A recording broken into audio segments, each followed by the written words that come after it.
नमस्कार, स्वागत है आप सबका। आप देख रहे हैं प्रिय रंजन भारती रिपोर्ट्स में। प्रिय रंजन भारती, ऐसा कोई पहली मर्तबा नहीं हुआ है कि विधानमंडल का सत्र चले तो धरना और प्रदर्शन ना हो। लेकिन नीट छात्रा के साथ दुष्कर्म और उसकी हत्या के मामले में सरकार को नाको दम कर रखा है।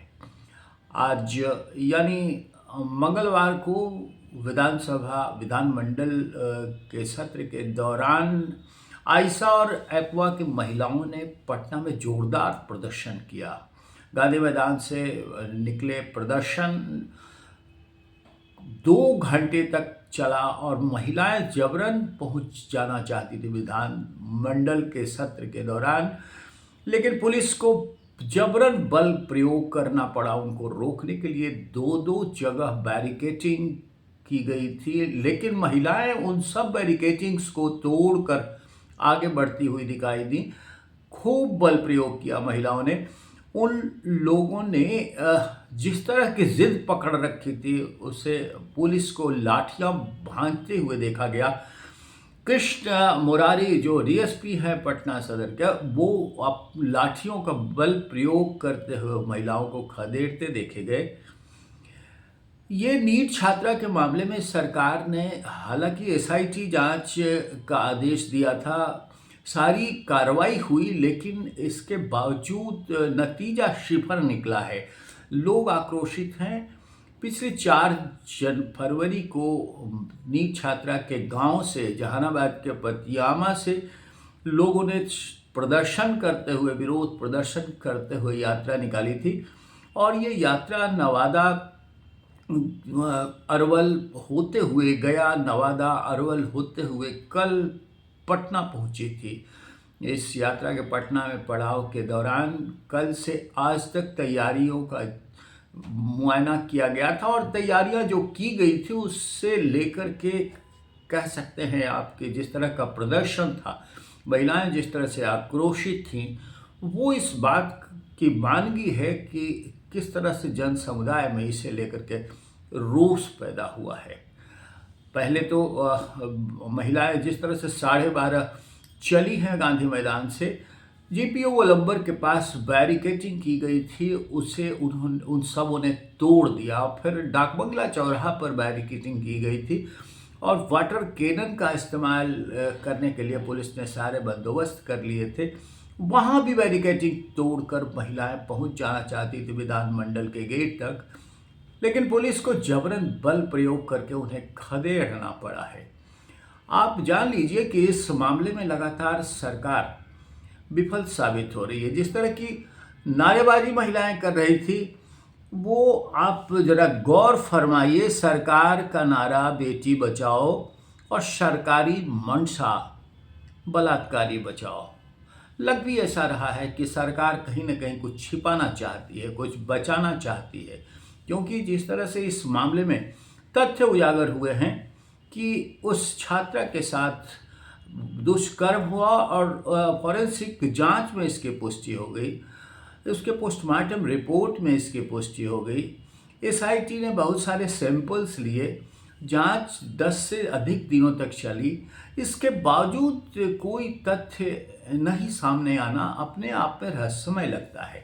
और इस रहस्य पर से पर्दा उठाने की कोशिश, ये जिद है राज्य की जनता की। और जिस तरह से लगातार विधानमंडल के सत्र के दौरान विपक्ष आक्रोशित है, कल भी इस पर सदन में मुख्यमंत्री और विपक्ष के नेता राबड़ी देवी जो विधान परिषद में हैं, उनके बीच जिस तरह की नोक झोंक हुई है, जिस तरह से विपक्ष आंदोलित होकर प्रदर्शन कर रहा है इस मुद्दे पर, और सांसद पप्पू यादव इस मामले में जो मुखर थे उनकी गिरफ्तारी की गई, उन सब से ये लगता है कि सरकार वाकई में पर्दा डालना चाहती है, पर्दा डाल करके वो बचाना चाहती है किसी को। ये सबसे राज की बात है और इसे लेकर के सरकार की परफॉर्मेंस जो बनी हुई है वो लगातार नेगेटिव में जा रही है। किस तरह की घटनाएं हो रही हैं लगातार, राज्य में महिलाओं की सुरक्षा का सवाल उठ रहा है, ये आपसे कोई छिपा हुआ नहीं है। दरभंगा में भी इस तरह से एक बच्ची के साथ दुष्कर्म और उसकी हत्या हुई, उसे लेकर के भी एक घिनौनी सच्चाई सामने आई है और सरकार को विपक्ष ने घेरने का भरपूर प्रयास किया विधानसभा में। लेकिन सरकार ऐसी है, लगता है कि उसके कानों में जूं नहीं रेंग रहा है। वो वाकई में इन सबको एक रूटीन व्यवहार के रूप में करते हुए दिख रही है। उसका मकसद साफ अब नजर आ रहा है, इसीलिए आक्रोश लगातार पनपता जा रहा है। अब ये जानकारी खुल करके सामने आई है कि जिस तरह से सीबीआई को केस हैंडओवर किया गया है, सीबीआई ने निर्देश दिए हैं कि और भी चीज़ों का खुलासा करके हमारे पास फाइल कीजिए।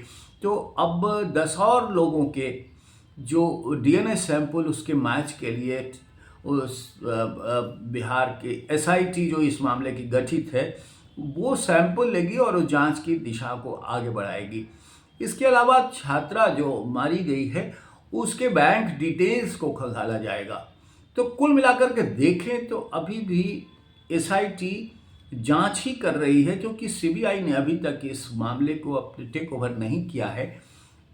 अब सरकार के ऊपर निर्भर करता है कि सरकार इसको किस तरह से डील करती है। वाकई इस मुहाने पर आकर सरकार अगर सच को सामने आ जाने दे और जिस बड़ी मछली को बचाने की कोशिश की जा रही है, ये तो अब साफ हो चुका है कि कहीं ना कहीं किसी एक को बचाने की कोशिश सरकार कर रही है। अगर इस मामले का सच सामने आ जाने दे तो सरकार की जो साख लगातार गिर रही है वो साख निश्चित रूप से बची रह जाएगी और नीतीश सरकार के 10 साल के लगातार इतने वर्षों तक शासन का जो परफॉर्मेंस है, जो ट्रैक रिकॉर्ड है उनका 20 वर्षों तक के शासन का, वो शायद बेहतर और हो सकेगा और बिहार में एनडीए की जो गिरती पकड़ है वो मजबूत हो सकेगी। लेकिन लगता नहीं है कि शायद सरकार इस तरह की दिशा में कोई पहल कर पाएगी।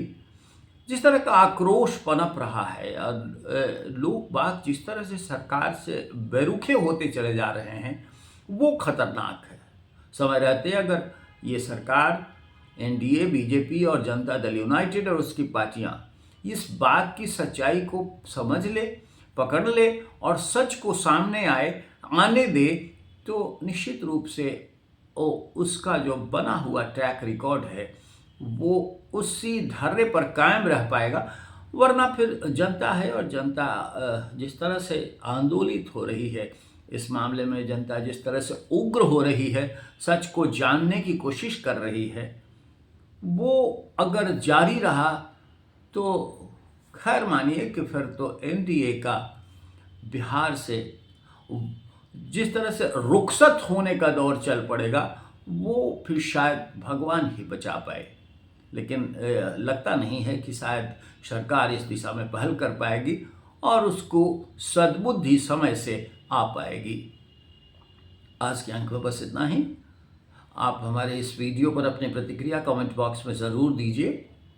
हमारे चैनल को सब्सक्राइब नहीं किया है तो सब्सक्राइब कीजिए और वीडियो को लाइक कीजिए, शेयर कीजिए। फिर मिलते हैं।